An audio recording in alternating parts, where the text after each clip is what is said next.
कहाँ जा रही हो स्वीट हार्ट? अभिनव ने उसके करीब होकर उसके गाल के पास अपने होंठ ले जाकर पूछा। हम तो बस अभी बात कर रहे हैं।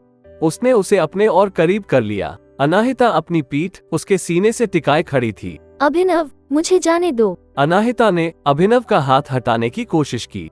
नहीं। अभिनव ने उसे अपने से चिपकाए रखा और फोर्सफुली उसे कमरे के दीवार तक ले गया। उसके कंधे पर आगे से पकड़ते हुए उसने उसे दीवार से सटा दिया और हिलने नहीं दिया। अनाहिता का चेहरा दीवार से सटा हुआ था। I hate you, I really fucking hate you.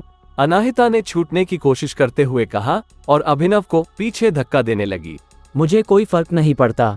फर्क पड़ता है तो बस इससे कि तुम मेरे ऑफिस में तांग झांक कर रही थी और मुझसे झूठ भी बोला।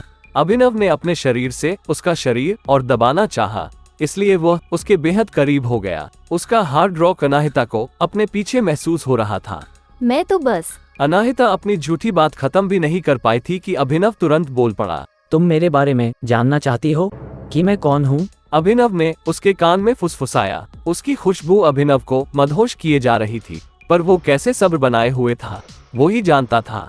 उसकी जरूरत बढ़ती ही जा रही थी। उसे लगने लगा था कि अगर वो एक सेकंड भी और उसके करीब रहेगा तो वो उसे अपना बनाने से अपने आप को रोक नहीं पाएगा।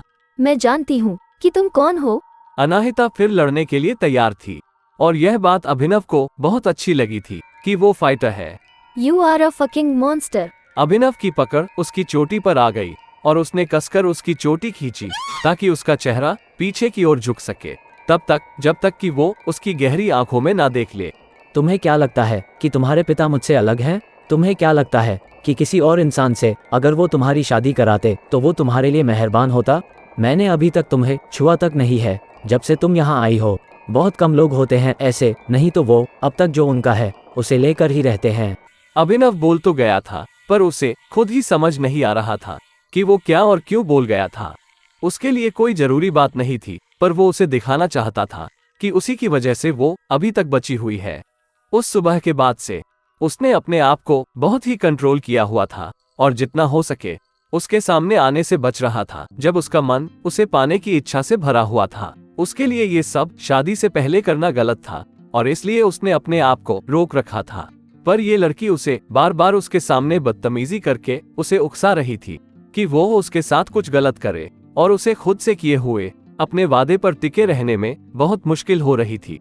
अनाहिता का स्ट्रगल करना बंद हो चुका था और वो भी अब अभिनव को देख रही थी इस नजर से मानो चैलेंज कर रही हो कि अब क्या करने वाला है वो। मैंने तुम्हें पहले ही दिन कह दिया था कि मैं मेरा निरादर बर्दाश्त नहीं कर सकता। मुझे रिस्पेक्ट पसंद है, ऐसा मैं मेरे आदमियों से भी बर्दाश्त नहीं कर सकता। मेरे घर में मैं ऐसा कभी बर्दाश्त नहीं कर सकता। अभिनव ने कसकर उसकी चोटी पर पकड़ बनाए और उसके सिर को दीवार पर धक्का दिया, पर इतनी भी जोर से नहीं कि उसे चोट लगे, क्योंकि उसे चोट पहुंचाने का उसका कोई इरादा नहीं था। कम से कम इस गुनाह के लिए तो बिल्कुल नहीं। मुझे अकेला छोड़ दो, मुझे जाने दो। अनाहिता फिर से उससे छूटने की कोशिश करने लगी। अभिनव ने एक हाथ से उसका सिर दबा रखा था और दूसरे हाथ से अपने पैंट की बेल्ट पर पकड़ बना ली। उसने अगले ही पल बकल खोलकर अपनी बेल्ट पैंट के लूप से निकाल ली। बेल्ट की आवाज अनाहिता के कानों में पड़ी कि उसे समझते देर नहीं लगी और उसका शरीर जम सा गया। अभिनव, अभिनव, नहीं। क्या तुम मुझे अभी भी सच बताओगी या नहीं? अपने हाथ में बेल्ट को लहराते हुए उसने पूछा। तुम यहाँ इस कमरे में क्या ढूंढ रही थी? अनाहिता की मुट्ठी कस गई और उसने अपनी मुट्ठी दीवार में गड़ा रखी थी। मैं तो कुछ भी नहीं, मैं कुछ ढूंढ नहीं रही थी। अपनी किस्मत पर भरोसा रखते हुए अनाहिता ने जवाब दिया। प्लीज। अनाहिता ने ये शब्द इतने प्यार से कहा कि शायद ही अभिनव पर इसका असर हुआ। मैंने तुम्हें बहुत सारे मौके दिए सच बताने के लिए, अभिनव ने कहा और उसके बाल को छोड़ दिया। अपनी ड्रेस ऊपर करो। अभिनव ने उसे ऑर्डर दिया। अनाहिता ने अपना सिर ना में हिला दिया पर कहा कुछ नहीं। अगर मैंने ये तुम्हारे लिए किया ना तो पहले मैं तुम्हारे हाथ और पैर बांध दूंगा और फिर तुम बेल्ट की बस कुछ ही मार नहीं सहोगी, बल्कि तुम्हारे लिए उससे भी ज्यादा होगा। अब तुम अपनी ड्रेस ऊपर करो, मैं तुम्हारी खुली ऐश को लेदर का स्वाद चखाना चाहता हूँ। कुछ पल बाद उसने अपने कंधे सीधे किए और सीधी खड़ी हो गई। उसने अपनी स्कर्ट को उठाकर हाथ में ले लिया। उसने व्हाइट पतली सी पैंटी पहनी हुई थी जो कि उसके सुरक्षा बिल्कुल नहीं कर सकती थी। अभिनव ने एक हाथ से इलास्टिक पकड़ी और उसकी पैंटी नीचे घुटनों तक कर दी। उसके इस कदम से अनाहिता थोड़ा हिल गई पर फिर उसने अपने आप को तुरंत सीधा कर लिया। अब आगे की ओर झुको। अभिनव ने उसके कंधे को हल्का सा पुश किया। अभी भी तुम सच नहीं बताना चाहती? अभी भी तुम झूठी बनी रहना चाहती हो? मैं नहीं हूँ। अनाहिता ने फुसफुसाते हुए कहा। तुम हो। अब तुम्हारी लॉयल्टी मेरे लिए होनी चाहिए अनाहिता, सिर्फ और सिर्फ मेरे लिए। अभिनव ने कहा और बेल्ट को अपने हाथ में लपेटने लगा। वो उसे चोट नहीं पहुंचाना चाहता था, पर सबक तो सिखाना चाहता था। उसने बेल्ट को इस तरह से अपने हाथ में लपेटा कि अनाहिता को ज्यादा ना लगे।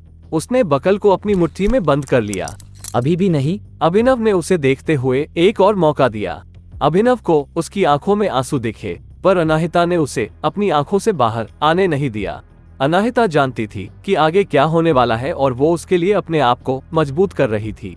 वो जो भी कर रही थी वो खुद के लिए नहीं कर रही थी। इसके पीछे उसके पिता का हाथ था और यह बात अभिनव जानता था, पर वो उसके मुंह से सुनना चाहता था। बस अनाहिता को उसे सब बताना था और यह सजा यहीं रुक जाती। अनाहिता को उससे ईमानदारी दिखानी थी और बस फिर अभिनव उसकी ऐसी हालत नहीं करता। पर अनाहिता तो जिद्दी थी और इस बात की चेतावनी विजयराज शेट्टी ने अभिनव को पहले ही दे दी थी। जब तुम मुझे सब सच बता दोगी तो ये सजा यहीं रुक जाएगी।